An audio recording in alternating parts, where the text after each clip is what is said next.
আসসালামু আলাইকুম, welcome to my another brand new video. আপনার কি স্কোয়ার বা চারকোনা ভিজিটিং কার্ডগুলো ব্যবহার করতে করতে একঘেয়েমি লাগছে? আপনি কি একটি ব্যতিক্রম শেপের ভিজিটিং কার্ড তৈরি করার কথা চিন্তা করছেন? তাহলে আপনাকে বলবো, ঠিক আপনার এই চাওয়াটাকে প্রাধান্য দিয়েই আজকের এই ভিডিওটি তৈরি করেছি। তাই ভিডিওটি না টেনে সম্পন্ন দেখবেন, কারণ এই ভিডিওতে আমি রাউন্ড কর্নার ভিজিটিং কার্ড নিয়ে একদম ডিটেল আলোচনা করেছি। তাই এই ভিডিওটি যদি আপনি সম্পূর্ণ দেখেন তাহলে অবশ্যই রাউন্ড কর্নার ভিজিটিং কার্ড সম্পর্কে একটি ক্লিয়ার ও নিখুঁত ধারণা পাবেন। এনিওয়ে, আর কথা না বাড়িয়ে চলুন মূল ভিডিওটি শুরু করি।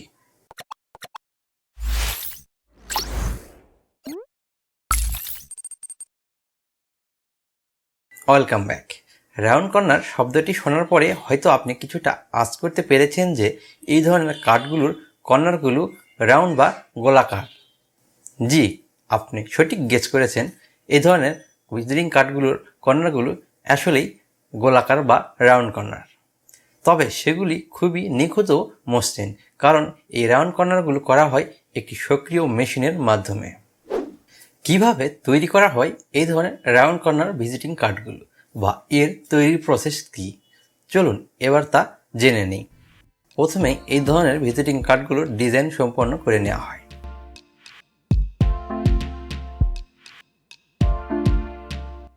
ডিজাইন সম্পন্ন হওয়ার পরে এই ধরনের ভিজিটিং কার্ডকে পাঠানো হয় সিটিপি প্লেটের রূপান্তর করার জন্য সিটিপি হাউসে, বা যারা সিটিপিতে রূপান্তর করে তাদের কাছে। সিটিপিতে কনভার্ট হওয়ার পরে সেই সিটিপি চলে যায় প্রিন্টিং সেকশনে, যেখানে কার্ডটি প্রিন্ট করা হয়।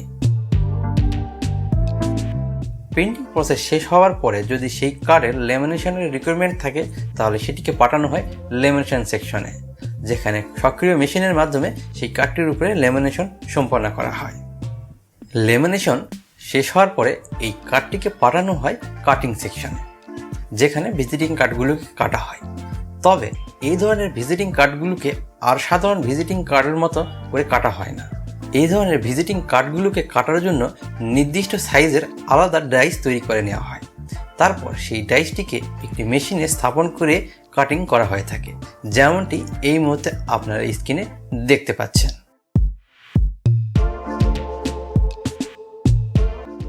ফাইনালি কাটিং শেষ হওয়ার পরে এই ধরনের কার্ডগুলোকে বক্সে উঠিয়ে পাঠিয়ে দেওয়া হয় তার নির্দিষ্ট গ্রাহকের হাতে। গ্রাহক সেই কার্ডটিকে হাতে পাওয়ার পরে অ্যাজ ইউজুয়াল তার প্রয়োজন অনুযায়ী সেই কার্ডটিকে তারা ব্যবহার করে থাকে। সাইজ সাইজ সাইজ জি, এই ধরনের রাউন্ড কর্নার ভিজিটিং কার্ড তৈরি করার পূর্বে এর নির্দিষ্ট সাইজ নির্বাচন করাটা খুবই জরুরি, কারণ এই ধরনের ভিজিটিং কার্ডগুলো যখন কাটিং করা হয় এর অনেকাংশই সেই কাটিং সেকশনে বাদ পড়ে যায়। তাই আপনি যদি সঠিক সাইজ নির্বাচন না করেন তাহলে আপনার ডিজাইনটি পুরোটাই নষ্ট হয়ে যেতে পারে কাটিং সেকশনে গিয়ে। তাই আমি আবারও বলবো, আপনি অবশ্যই এই ধরনের কার্ড তৈরি করার পূর্বে এর সঠিক সাইজ নির্বাচন করে নেবেন। ভিজিটিং কার্ডের কী ধরনের সাইজ হয় এবং কোন ধরনের সাইজগুলো বর্তমানে বাংলাদেশে তৈরি করা হয়ে থাকে, ঠিক সেই সকল বিষয়ের A to Z ডিটেলিং নিয়ে একটি ভিডিও তৈরি করে রেখেছি এই চ্যানেলে। আপনি যদি সেই ভিডিওটি দেখতে চান তাহলে উপরে দেওয়া আই বাটনে ক্লিক করে এখনই তা দেখে নিতে পারেন। আপনারা অনেকেই জানতে চান যে স্বাভাবিক বা সাধারণ যে কার্ডগুলো রয়েছে সেই কার্ডের থেকে এই রাউন্ড কর্নার ভিজিটিং কার্ডের খরচ তুলনামূলক বেশি হয় কেন। তো চলুন আপনাদের সেই প্রশ্নের অ্যান্সার এখন আপনাদের দিয়ে দিই। সাধারণ ভিজিটিং কার্ডের ডিজাইন থেকে শুরু করে প্যাকেজিং টোটাল যে প্রসেস রয়েছে, ঠিক রাউন্ড কর্নার ভিজিটিং কার্ডেরও সেম প্রসেস। তবে এই ধরনের কার্ডের ব্যতিক্রম যে বিষয়টি রয়েছে সেটি হলো এর কাটিং সেকশন। এই ধরনের ভিজিটিং কার্ডগুলো কাটার জন্য মেশিন যেমন আলাদা ব্যবহার করা হয়, তেমনি আলাদা আলাদা ডাইস তৈরি করতে হয়। ঠিক এই আলাদা ডাইস তৈরি করার জন্যই এর কস্টিংটি বেড়ে যায়। তাহলে আমরা বুঝতে পারলাম এই ধরনের ভিজিটিং কার্ডের অতিরিক্ত খরচ হিসেবে কাটিং সেকশনে যে ডাইস তৈরি করা হয় সেটির কস্ট যুক্ত হয়। আই হোপ আপনি বুঝতে পেরেছেন কেন এই ধরনের ভিজিটিং কার্ডের কস্টিং তুলনামূলক অন্যান্য ভিজিটিং কার্ডের থেকে একটু বেশি হয়। আশা করছি আপনি রাউন্ড কর্নার ভিজিটিং কার্ড সম্পর্কে একটি ক্লিয়ার ও নিখুঁত ধারণা পেয়েছেন। এরপরও যদি রাউন্ড কর্নার ভিজিটিং কার্ড সম্পর্কে আপনার মনে যে কোনো প্রশ্ন থেকে থাকে তা আমাদের কমেন্ট সেকশনে জানাতে পারেন। আমি যত দ্রুত সম্ভব আপনার সেই সকল প্রশ্নের অ্যান্সার দেওয়ার চেষ্টা করব। এছাড়াও ডিজাইন ও প্রিন্টিং রিলেটেড যে কোনো পরামর্শের জন্য আপনি আমার সাথে মেসেঞ্জারে সরাসরি কানেক্ট হতে পারেন।